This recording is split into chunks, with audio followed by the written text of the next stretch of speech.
তো হঠাৎ করে একটা জিনিস ভাবলাম তোমাদের সাথে শেয়ার করি। আচ্ছা, পুজো মানে কি?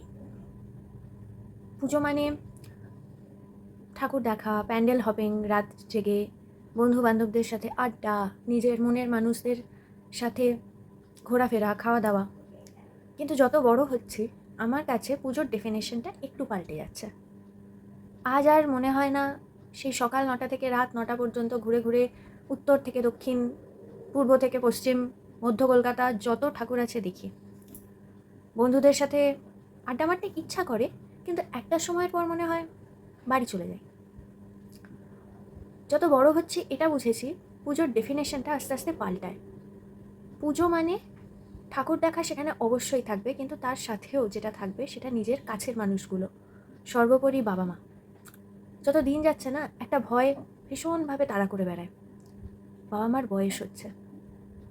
তাই পুজোর দিনগুলো এখন মনে হয় তাদের সাথে বাড়িতেই থাকি, ওটাই আনন্দ। আমার পাড়ায় বেসিক্যালি দুটো দুর্গাপুজো হয়।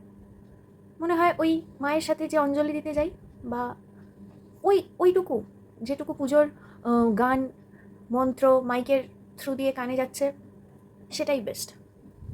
বাকি আর এত বন্ধু বান্ধব ঘোরাফেরা ভাল লাগে না। বাড়িতে থাকি, বাবা মার সাথে এবিপি আনন্দে পুজো পরিক্রমা করে নিই।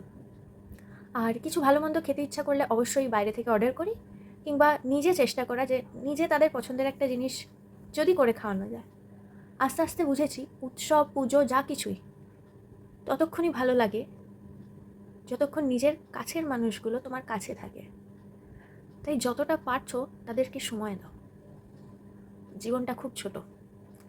আমার মতো কাদের কাদের এরকম মনে হয় তোমরাও জানিও। Tata, by.